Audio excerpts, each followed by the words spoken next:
sang yaksendra karo rupa mangasos kadheangin pangsempal kaprapal selo kaplesat satra lumayu mangungsi kakyat kakudowo kang joko bumi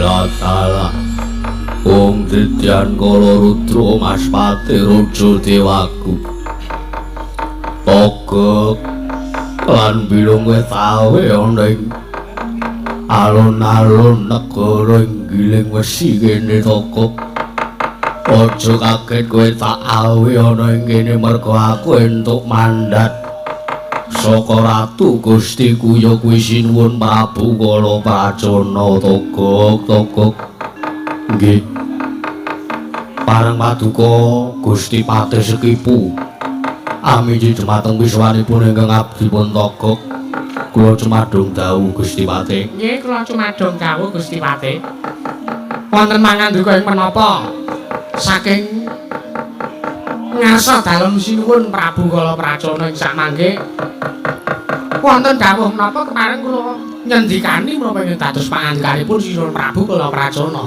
iya bilung iya nggih Togok mestine kowe ngerti jerone sinuwun Prabu Kala Pracana mataun-taun madeg Nalindra ana ing negara giling wesi kene iki wis mataun-taun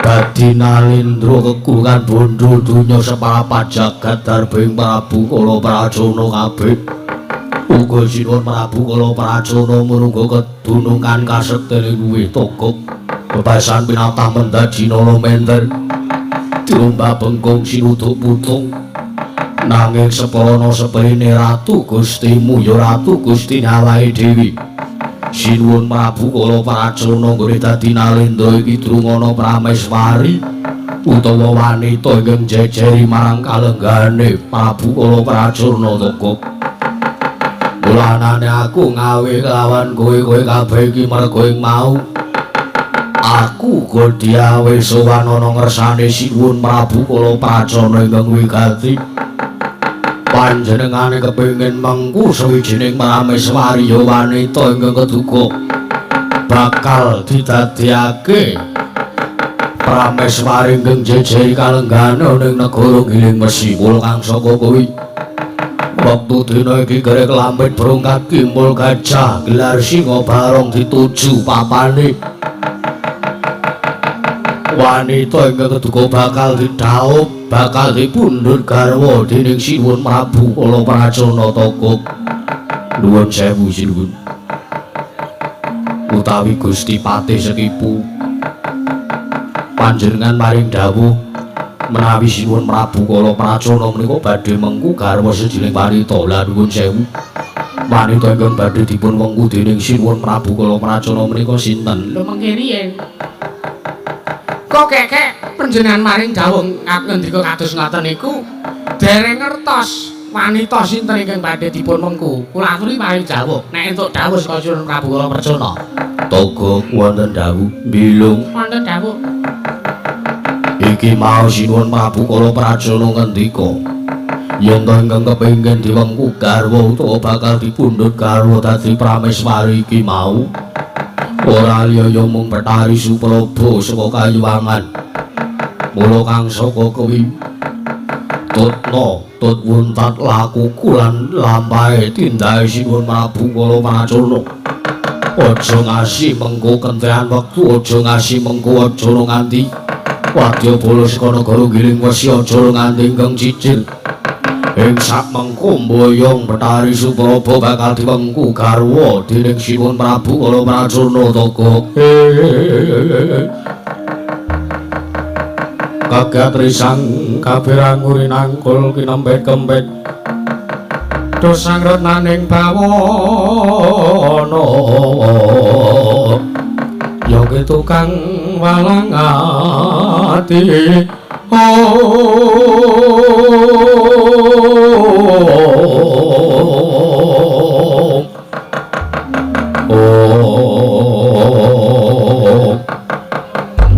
Nuwun sewu sinuwun Lung iki kanane kok kaya aku ngrasa iki mengko tembe mburine bakal ora prayoga. Ora prayoga piye lho, Kang?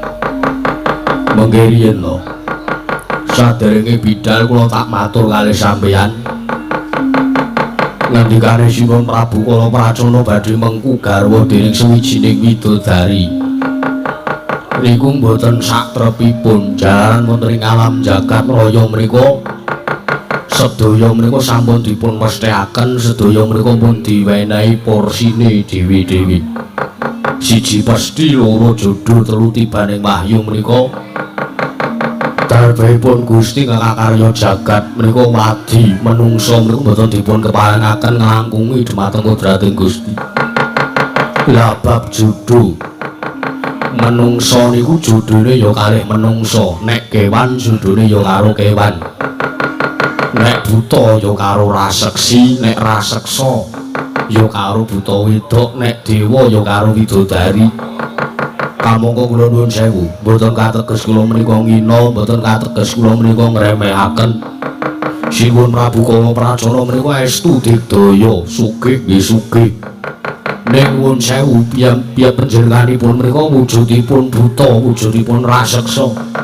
Mboten satrepipun menawi sak mangke Sinuwun Prabu kala Pracana menika kepengin mengku garma. Mongko sing kepengin dipun wengku didhaup dening Sinuwun Prabu kala Pracana menika derajatipun tawi wujudipun widodari. Mongko nuwun sewu. Lek panjenengan kersa ndaraturipun ingkang abdi pun togok mangurung kemawon gegayuhane Sinuwun Prabu kala Pracana, jenengan matur kalih Sinuwun Prabu kala Pracana. Ing sak mangke ken pados wanita sak sanese Betari Supraba. Widodari monggo, ning ampun Betari Supraba. Latala togok. Aku iki yo mung sajika nampa dawuh saka Sinuwun Prabu kala Pracana, aku ora wenang. Aku ora duweni wewenang yen to nganti matur kaya mangkono marang kersane Sinuwun Prabu kala Pracana. Tur aku ya wis ngemutake nglawan Sinuwun Prabu kala Pracana ing mau. Nanging panjenengane adreng kepengin mengku garwa kelawan Betari Supraba. Ulanggipun. Nggih pun nek sampeyan mingkari manut nggih mboten napa-napa, ning kula mung isane ming melu-melu. Isane kula ming weling sing ati-ati. Mengene enten apa-apane togok ora melu tanggung jawab, mengene enten apa-apane tunggak waru godhong dadap kula tak nyawang kemawon saking kaduwan Sinuwun. Togok wonten dawuh, yen to kowe mung kari manut kelawan aku marata diangge budal kabeh Purwadya dikandhi kare klambet brungkat kimul gajah gelar singa barung budal ning kayuwangan dewa ora maringake Betari Supraba. Aja nganti pati sekipu tantra ya sekipu mantra ing mengko ngamuk ning kayangan togok. Nggih wis saken dawuh. Lung ayo budal Ning ndi? sowan ning kayangan jaluk utawa mboyong Betari Supraba. Wah, jan wis dikandhani kok ya ngeyel. Bola-bali anggere nglakokke iki mesti sing arep diboyong Betari Supraba. Wis menengo wae. Wis sing bawa wae dhewe mung manut. Wis aja padha pating clebu kaya budal dina iki aja ngasuk ana ingkang cicing togok.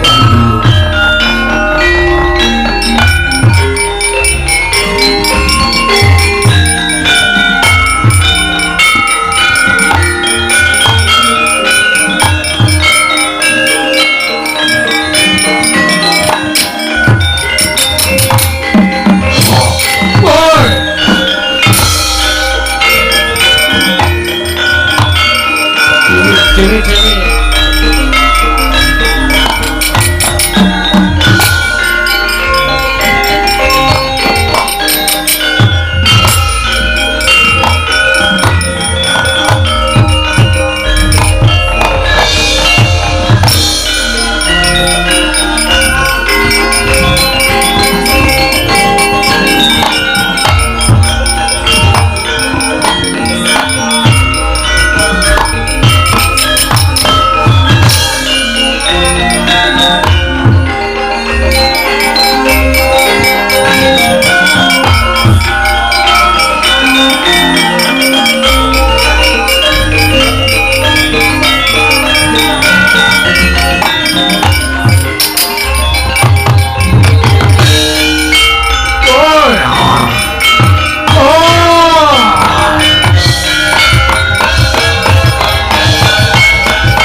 Prabu tekan repat kepanasan.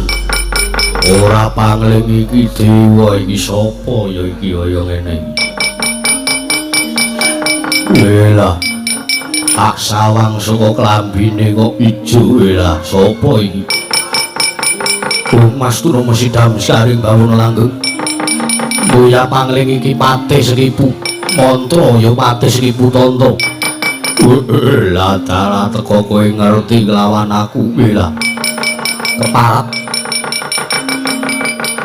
ora tata krama ora basa karo Bathara Brahma. Lah kowe Bathara Brahma kowe iya dasar pranyata. Kowe lagi reti Brahma kaya ngene bentukane.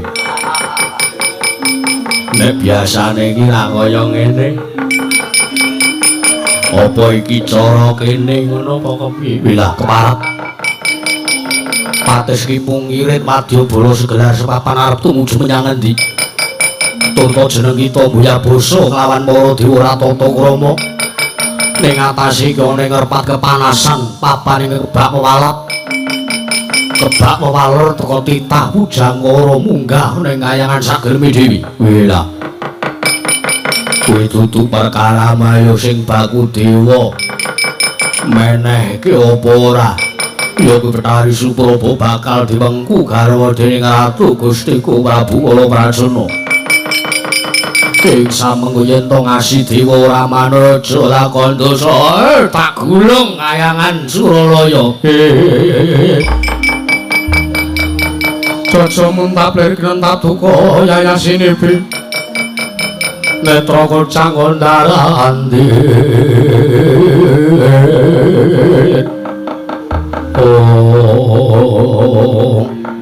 Astunga sidam saring bauna langgeng welata ning atas ulun iki panjenengan ingsun iki dewa lah kok dadi titah pujangkara kaya jeneng kita mani delangap-delangap ucap kita nduwili kaya grojokan rete kaya bedhe Suraba Pategaran ayo nek pancen Seribu Tantra sak madyabalane Prabu Kalaprajana mboya kena dielingake wektu dina iki uga langka ana kandhane Bathara Brahma yen arep mboyong lawan Supraba lah dalah kelakon mati dening aku kowe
dajalanat sukertaning baure iblis lanat sekipu kowe dindeke ora gelem disuwuk ora kena iya menungso ora tatanan ning atase ulun iki dewa drajating dewa kewirangan mungsuh titah pujangara ayo aja takon dosa kowe iso nyokot panjenengan ulun lumruk tanpa daya kuwi wis lumrah nanging tamngeh lamun kelakone yen to kowe iso nampani dayane genine Bathara Brahma ora kobong awakmu aja takon dosa patesi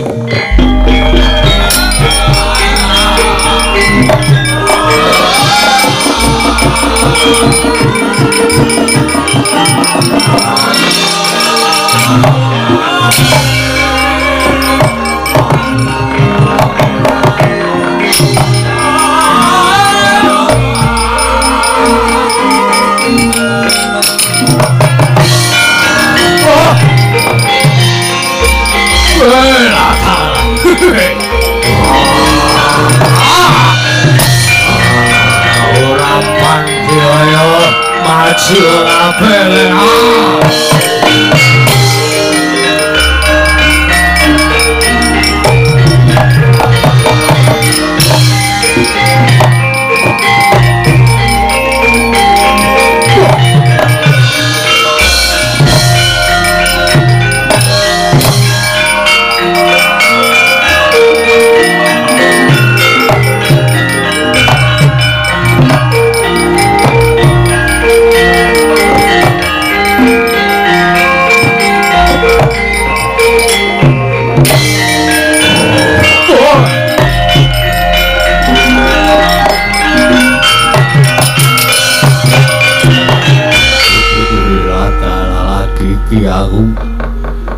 lagi iki yo bener mandek kon mandek aku yo saiki mandek bela karang dalane ditutup keparat dewa wanuh kowe dewa yo wani mumung nutup kori sira matang kepojo takon tusuk tak lumpuke sawadya balaku waduh odhok kori sira matang kepojo amrojo takon tusuk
Pino kumbang ngajabeng tawang susuh angin nganti gone susuh angin nganti gone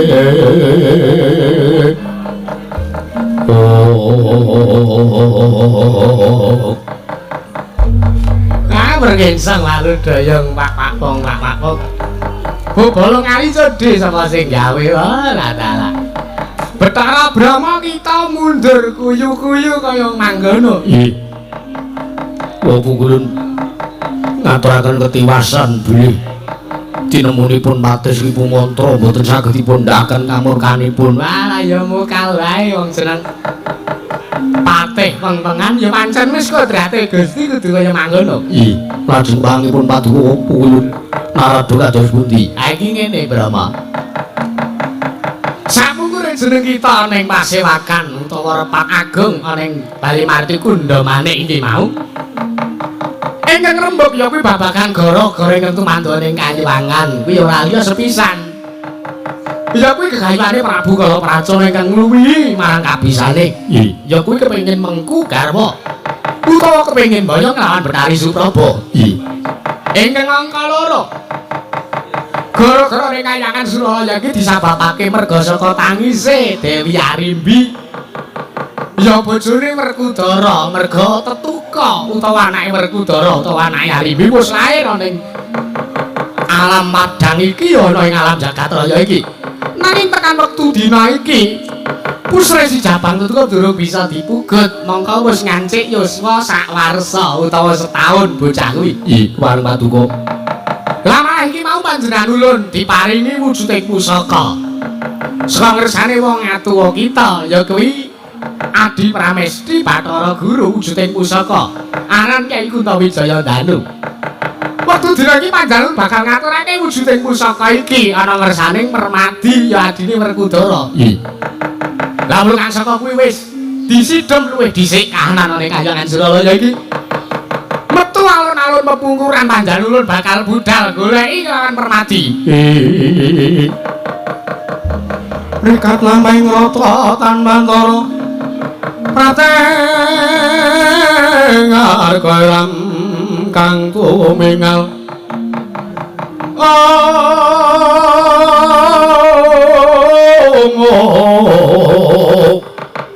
Ram kang tumingal nendang saengga praja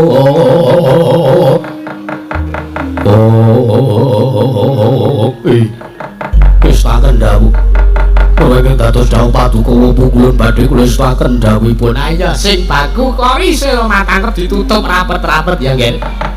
Aja nganti salah sawijining wadya bolos kana negara Giling Wesi. Luwih-luwih pati sekipu apa dene Prabu Kalapracana iki keduga iso mlebu ning Kahyangan Suralaya. Wis suwaken dawuh.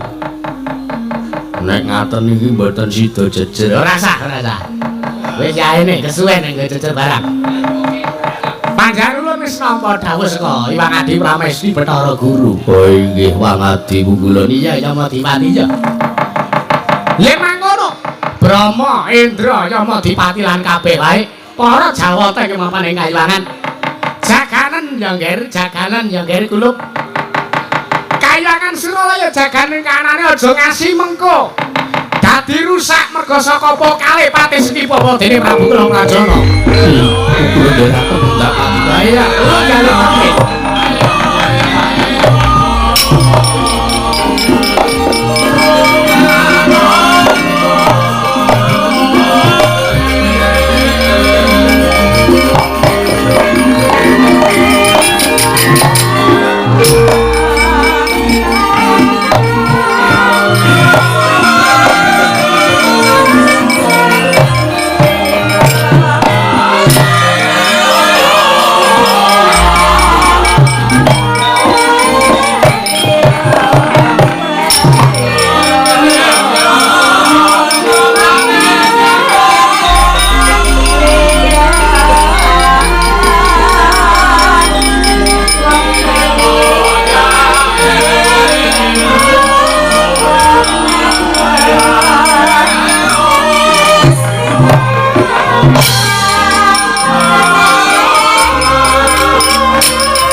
matur sembah nuwun. Nah.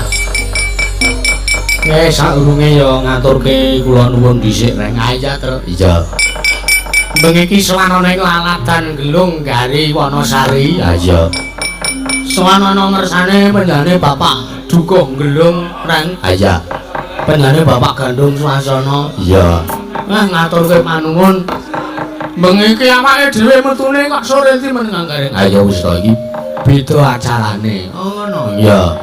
Iki ora kaya wayangan sewengi nutup kaya biasane ora. Banjur apa? Ayo mau Ujube wis di ngendikake karo panjenengane Mas Warinso. Sing genah to sapa to? Mas Wariso utawa Ki Wariso. Heeh. Ya. Yen to bengi iki ujube ya kuwi penggalangan utawa dana. Ya. Dana sawer ana ing sasi Ramadan iki awake dhewe wayangan. Heeh. Iki bayaran ora iki? Ora. Aja ngarep-arep bayaran. Iki awake dhewe sasi poso iki wancine ngibadah, wancine ngalah berkah, wancine golek ganjaran ana ngersane Gusti ya lantaran iki ibadah budaya bengi iki. Heeh. Ah mula kanca-kanca bengi iki dilumpukke ana ing kene iki ditodi keiklasane, Gong. Heeh. Iya. Kira-kira le nyanggo yo ngadekke ikhlas tenan apa ora? Ya, Pak. Heeh. Paling nek aku niteni sing anu iki gor siji kae. Sapa? Sing nyaron kae. Sing nyaron Sing nyaron nomor 4. Nek liyane ngono kuwi cetha. Ha iya. Wah, aku nek nggawa barang ora tau awet kok. Lah ngopo? Angger wis ketemu wong siji kae wis diduwiti. Ha iya. Ora apa-apa. Ae ora apa-apa, sing penting berkah. Iya. Matur nuwun sanget. Ya. Ning atase bengi iki panjenengane Bapak Dukuh, Pak Gandung Swasana wah nyepaki papan sing kepenak banget. Ya.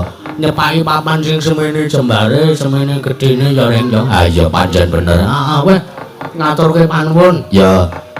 Bengi iki ujube mau ya wis diaturake karo panjenengane Pak Wariso. Ya. Mau apa panjenengane Bapak Lurah ya wis paring dawuh wis ngendika akeh. Ya. Yen to sawer hasil dari sawer malam hari ini tidak 100% tidak digunakan oleh oknum-oknum wiyaga. Kalau entuk mungarani kok terus oknum apa iki pelaku seni kanca-kanca laras. Iya. Ning bengi iki murni hasilnya bakal didonasikan kepada kaum duafa yatim piatu ning panti asuhan. Iya. Lan sakiwa tengen tangga teparo ingkang mbutuhke ya reng ya. Iya, heeh. Kok aku ngomong ngono ki mesti wiyaga nek sing mak celebung aku mbutuhke. Kalau nek sing ngene iki dienggo anak yatim kok. Aku ndosane sing muni ngono. Ha ya ora apa-apa. Ya heeh. Lah nek ora nggo kuwi. Ha iya. Ora apa-apa. Sing baku bengi iki ujube wis tersalurkan ya reng ya. Ya. Alhamdulillah iki sasi poso iki awake dhewe wayangan 5 titik. Iya. Dadi ora mung bengi iki tok. Dadi iki tanggal 16. Tanggal 16 iki ana ing Gelung kene. Ya. Terus esuk tanggal 16, 17, tanggal 32. Iya. 28 Des. Pira tanggal pira aku jadwale ra apal iki. Hah? Tanggal 23 eneng Taman Soka. Oh ngono. Heeh, iki nang kono mesti apa sawirane akeh. Bengi iki ya mesti akeh. Ya. Nah niki buktine sore aku urung munggah panggung mau wah jane iki sawer ndridi. Ya. Ki Mbak Walu yang mau ya ngomong karo aku. Nggo nek titipan. Ngutak nek aku munggah, kon arep munggah nyane kon nyempoti serampat. Iya. Arep gulung-gulung ngene-ngene. Oh iya. Manut. Aku ki nek karo kancaku ngono kuwi kok neng. Ah iya. Ngaturke panuwun. Ya. Bengi iki tamu undangan ingkang rawuh pemerintah Kelurahan Gari. Ya.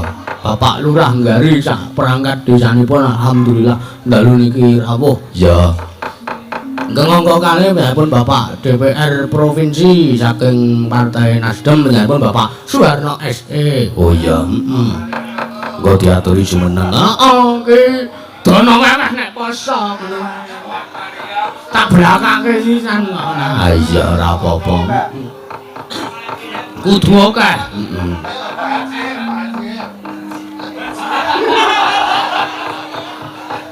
Iya, engko Pak penjane Pak Suharno ben ya anu ya ora ketang sak propirane ya Reng ya. Iya. Ning ora nggo kanca wiyaga. Apa nek sinden? Wis do meneng to wis enek dhewe. Wong ki nek ikhlas ki sedekah 10.000 gantine sak yuta. Kok yo ngono ora. Ah iya. Wong urip digawe urip kepenak kok ora gelem. Kepenak urip ki dienggo kepenak wae to. Ah iya. Ah iya. Nah, ini pun Bapak DPRD Kabupaten Gunung Kidul, pun Mas Rian Eko Wibowo ki putrane Pak Suharno. Ya ki ya ora apa. Oh iya. Heeh. Lajeng DPRD Kabupaten Gunung Kidul, Pak Supriyadi ya ora apa. Ya. Ugi Babin Kamtipmas Dalah Babinsa dalu niku kirawa. Ya. Heeh. Iki ya salam-salam kanggo warga masyarakat Gelung kene ya Reng ya. Ya. Bengi iki nglumpuk kabeh. Ya. Oh iya ora kabeh, Ding. Ayo ana sing darus ning masjid barang lho ya. Iya, iki rak ya musala iki kene iki. Iya. Heeh. Aku ya wis darus entek 5 jus mau. Heeh. Jus jambu, jus mangga, jus Lampemu ora. Oke, salam kanggo margono jero legi. Tangga-tanggane awake dhewe. Heeh. Uga kanca-kanca Pandakiyu uga ngaja keri. Heeh, ki mbeng iki ya padha nyimak nang streaming ana siji loro sing rawuh nang kene. Iya. Keluarga besar Madrasah Aliyah Negeri 1 Gunung Kidul. Salam kanggo keluarga besar Manwi Gunung Kidul ya, Reng. Ah iya. Iki sekolahane mana gak dirungkak. Weh. Dibangun kok agak dibangun. Iya. Dibangun halaman ngarep kae wit loro kae dipindah. Iya. Iya. Ngarep diteki gedung renang. Weh. Kantor guru kok gedung renang ae iki. Wis sageleme dhewe cangkeme bakeng. Pamirsa YouTube live streaming mantu-mantu sembahan dalu niki wah luar biasa. Iya. Ki saurunge ngunggahke bintang tamu sing ora bayaran.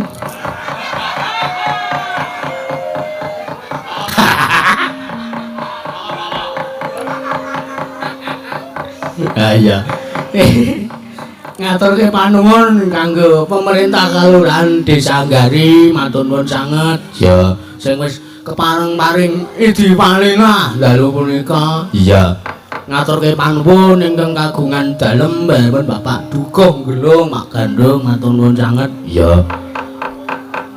Matur nuwun kagem omah wayang gamelan iki sing nggawa gamelan iki jane Pak Totro Prasetyo iki murni Iya.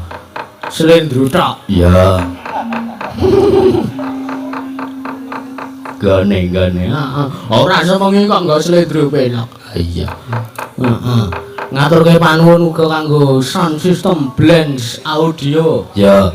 Persewaan gamelan Pak Totro. Ya. Omah wayang Gautama iki mengiki kanggo ringgite Mas Sulis Branjang. Wong ngono. Iya lek. Wah, jan iki anyar-anyar kabeh. Ya. Mula gegele isih do seret kabeh. Ah ya Perlu didoni fokus. Wayange ora iki ngejane isih anyar ki ya kena isih fresh kabeh. Iya. Gegele isih urung luwer. Ah iya.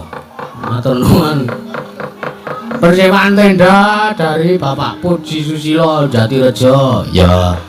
Terus PKK Desa Anggari matur nuwun lan sedaya warga masyarakat dan unsur tokoh masyarakat pemuda pemudi sampun bantu acara dalu niki ujungipun ansor laras ngerame ngeramadan berbagi. Ya. Hasil sawer utawi infak akan disalurkan untuk fakir miskin, kaum duafa dan yatim piatu yang ada di panti asuhan. Ya. Dadi iki mengko ya saksuwene gara-gara iki Ya. ki kok kanca-kanca sing awake dhewe ngubengke kotak infak krek. Oh ya ngono. Kok diubengke. Ya. Saiki ora apa-apa Mas, dilekas diubengke Mas. Ayo. Iki mengko entuke pira dicatet ya terus dipakeke ning para ingkang butuhke. Ya. Anggepe apa? Kowe iki ngapa to, Gong? Ora. Iki maca layang. Ya, sing ke-1. Assalamualaikum. Waalaikumsalam. Saking Bu Sumini Wonogiri nyuwun lagu Kapilut. Oh iya, langgam Kapilut. Heeh. Spesial kagem sederek-sederek Pandagyo dari Bu Sumini anggota Pandagyo. Titip sawer 300.000 ampun dipun bagi nggih. Oh nggih, nggih. Dingge anu niki donasi. Ya. Lajeng saking Bu Sumartini Semanu nderek ngalah berkah semoga bermanfaat sawer 300.000 matur sembah nuwun. Ya. Ya aku ya entuk, Gong. Apa, Truk? Sugeng dalu. Saking Pak Sarudi, salam kagem keluarga besar Bapak Patmo. Semoga ayo iki semugi-mugi ngono lho, Gong. Bagas waras sehat selalu khusus kagem Bapak Ngatimin polisi semoga sehat selalu salam budaya. Amin. Transfer 50. Heeh. Oh dadi sing sehat Bagas waras ming Pak Ngatimin tok karo Pak Patmo ngono liyane ora. Ora ngono lho, Gong, iki titip salam lumantar live streaming YouTube. Oh ngono. Iya. Iki mau saka penjane nyuwun podang kuning badhe nderek bawa. Ya saking Bapak Dwi S. Oh iya. Engko diaturi munggah manggung. Heeh. Sawer 100.000. Ya matur nuwun. Dari Mas Bayu CV Kendali Sada Group transfer 100.000 matur nuwun. Ki bengi iki donge sing MC. Ya, ki penjane Mas Bayu ning gandeng penjane ana acara. Ya, dadi sing MC apa MC? Pak Wariso wae. Ah iya, heeh. Heeh. Iya. Iki mau Mbak Maloyo cari arep paling dawuh ora ketang sithik. Ya iya. Diaturi munggah panggung. Heeh. Ora sastra ampat dah. Wah jan. Isih nganggo koko ya. Iya mau bareng isi lho. Ngisi jeding. Kula nuwun Mas Petruk. Kula nuwun, monggo-monggo. Aku ya kula nuwun ning kene. Oh nggih. Nggih. Wulan poso kabeh do berbuat baik. Nggih. Amale men apik. Nggih. Aja kaya ipung. Ayo kae pipaku wis dijaluk le. Ora ngono lah, aku ki poso jam 3 kene liwat ngarepe dhek ning ngarepan iki. Nek ndi, Dik? Awan. Nggih, nek ngene Basuki. Jam 3 ya mbok kene ngombe wedang, kene wedangan karo nunggu buka. Aku ora wis ajaran sesat dan menyesatkan to nek kaya ngono. Wedangan karo aku ya ambok ngliwat sisan aku. Pingon sisan ya, Mbak. Nggih, wah. Kene ya. Seneng wae lho. Wah, ora bayaran kok ngadeg. Jare poso ki berbuat baik. Lah ya lungguh ki apik kok ngadeg kok elek. Ora ben ketok disoting lho. Oh iya. Kok ngono yo iso ngadeg kok padha ora. Wah, iki geleng wah iki. Iki santri-santri TPA kabeh. Ya saka saka Saudi kabeh. Kok Palestina iki. Nggih, matur nuwun nah piagane ya komplit. Iki sing jenenge ikhlas lahir batin. Nggih. Poso-poso ya kudu ngene iki. Ya aja repot-repot to Mbah ngono aku ngono. Apa gatel aku bulan. Nggih ngeten Mas Petruk. Nggih. Kula niku ngemban dawuh. Nggih. Gandeng kula pinanggih kalian bos. Nggih, sinten? Pak Tom. Oh Pak Haji Tom. Pak Haji Tom Bima. Oh nggih, nggih mutan. Lah niki titip salam. Nggih. Menika wonten sawetawis men rada suwe sik. Ya ketak nggih ngeten niki jaran iki ora patek iklan kan dititipan ya.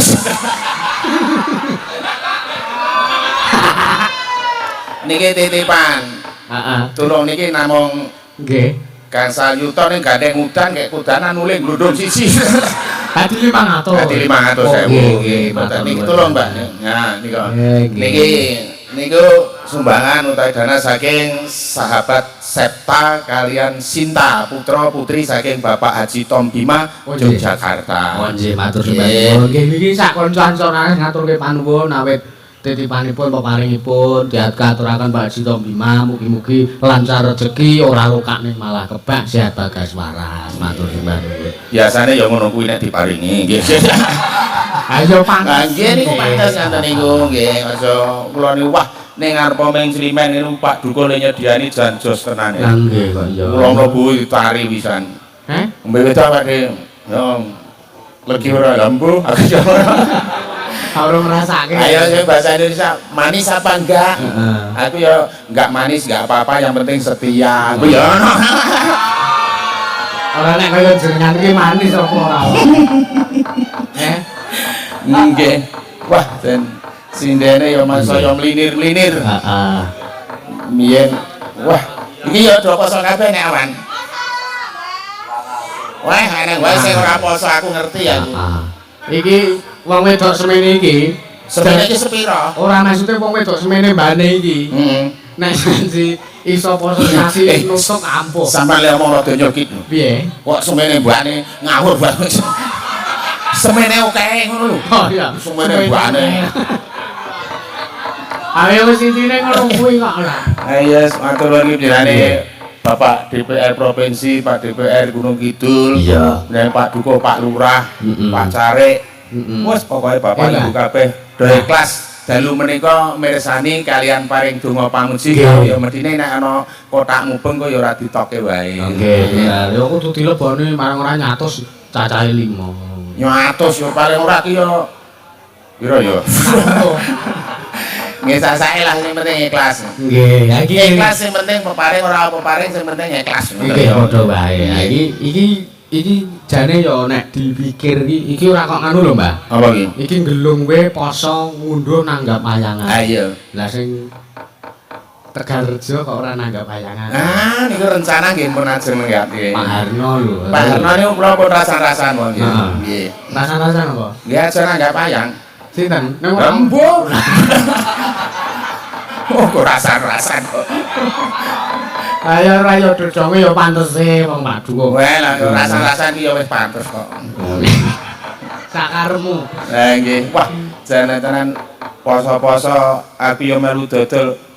Sing ngajani ya ipung karo Mas Roni kuwi. Dodol SD ngono yo aku. Heeh. Dodol es.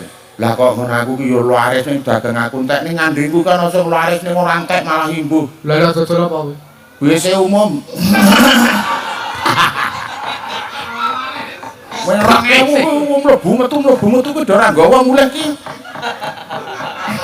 Apa tak bisnis umum kaya.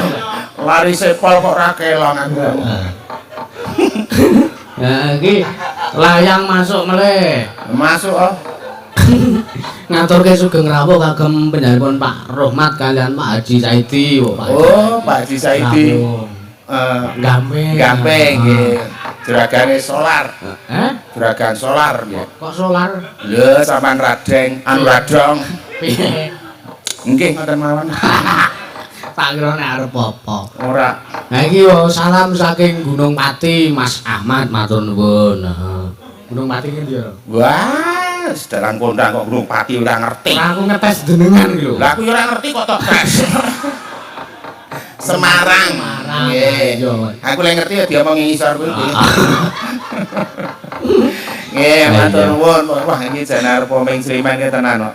Nggih. Ketok anggere ning sing ketok bayaran iki kaya bayaran ning nganggo dinas. Lah iya. Lah yo Sampai ya dinas Profesional kerja. Lah nek aku ki pengen nonton lho asine mau ki.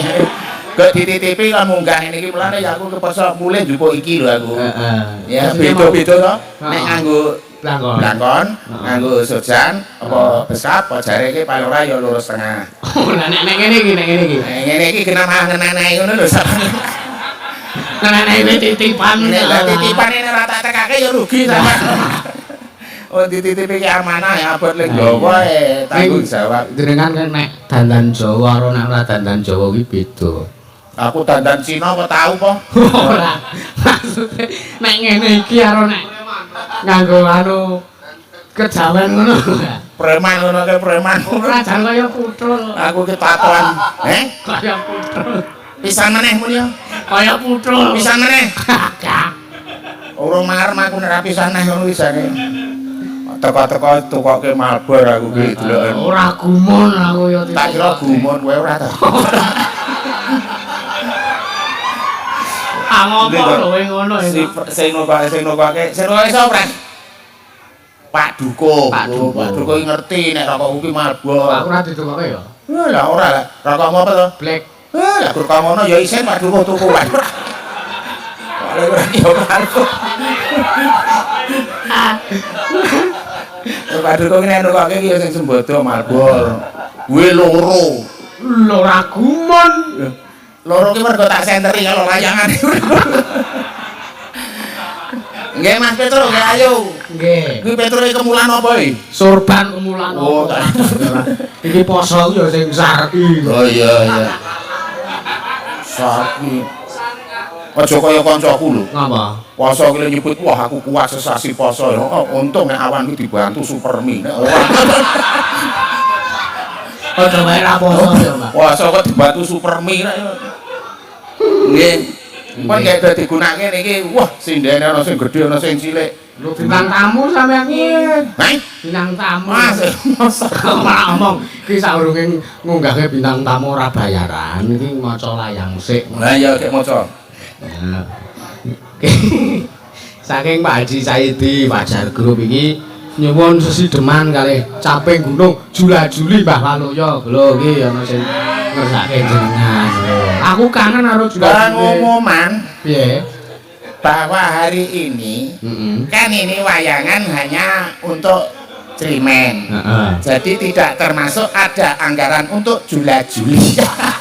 Iki lho 150 lho. Sing ngomong sapa ra? Oh, lah nek 150 tak sumbangke kono. Lho, ora piye to aku ki. Padune wegahe omongno wae. Tak sumbang Jula-juli ya ora apa-apa.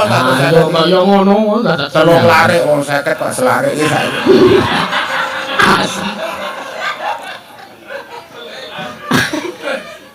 Iya. Wah, Pak Saidi, wah, matur nuwun Pak Haji. Wah, jenengan pun dangun apa? Wah, lah kok dereng salaman kalih kula. Aku ki nek ketemu Pak Haji Saidi iki iso isin lho, Lah Mas. piye, Pak? Lah nggur aku pengger salaman kuwi grenjel. Pengger salaman kuwi grenjel. Aku ki nganti ndelik-ndelik wis digoleki lho. Heeh. Aku ampun nganu lho Pak Saidi ngono Pak. Aku ki nek karo Pak Haji Saidi iso nganti isine ada wis diundang aku kaya umum kok. Iya. Nggih. Oh nggih, matur nuwun. Panjang yuswa sehat, amin nggih. Nggih. Sah pokoke matur kok sak.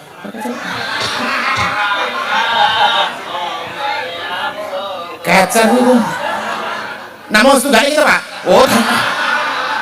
Wis dineki. Lah aku ki krasa loro tak kira kecer ngono tak genake. Tegese nek mboten kecer ya mesti siji niki ngoten lho. Pun sinten malih mumpung kula dereng munggah. Nek iki paring kok Pak Saidi nek tak casen jenengan ki aku dosa. Lho, Saya ini jenenge menghina wong diparingi piyai kok dinehke wong liya. Artinya saya harus ngetokke dawuh, nggih. Ala wis ora tak ketok omong ngono kek tosak ngono wis rampung kok, Mbah. Ndak malah kemereng. Nggih, Mbak Mas Petro, monggo sakno.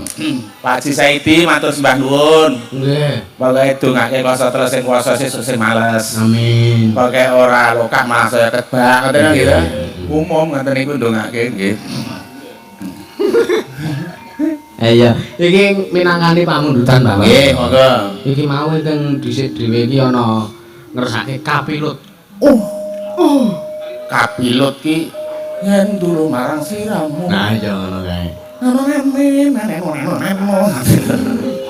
Nek sing kula salah sapa lendut? Nggih. Iya. Sapa sing menyok anbeng? Anu sing nembang. Dora apa kabar iki? Oh, kene. Ya. Jenengan Mbah Wali. Apa? Saya arep minangkani kapilut iki lho. Ayo Pak Wareso. Pak Wariso kira ning kono kok dude ngono kae lho. Pak Wareso iki kan lagu-lagu rada etan iki paling jos. Heeh. Kalamon waros liramu. Heeh. Hati iki anane tansah rengu. Ngoten iki ta? Nggih. Gur kuwi apalku kuwi. Tak kira nek terus hafal. Itu lah salah sebelendit. Mangga. Nur, ndi? 100.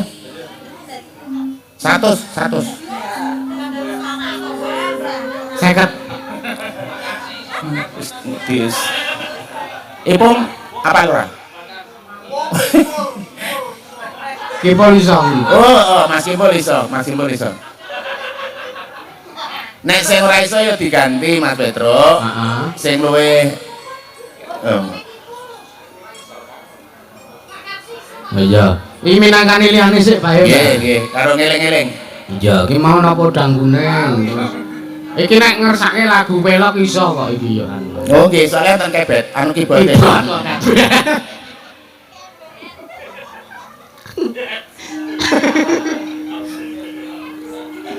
Iya. Iki minangkani sing Ya gane ya ning sing lemu, ya ning sing kuru. heeh. Wes sidene ya ning sing lemu, ning sing kuru. Iya, iki mau capek gunung saka Pak Haji Saidi mau sing ngersake. Napa nggih Pak Haji Saidi? Iki lho layane wis teko iki lho. Wah, lagu ngono kuwi aku tak takon tenan wae nang piyayine kok. Oh iya. Nggih ngangge jila-jili. Nggih, 100 niku wae klebu. Jare kelas. Lah iya kita takon. Nggih, monggo sik pundi mleh anu riyen. Sing pundi riyen saka kene saka Mbak Anggi di bawah. Ayo, nyambak. Wis lek suli. Iya. Heeh. Kandhane kok. Monggo Mbak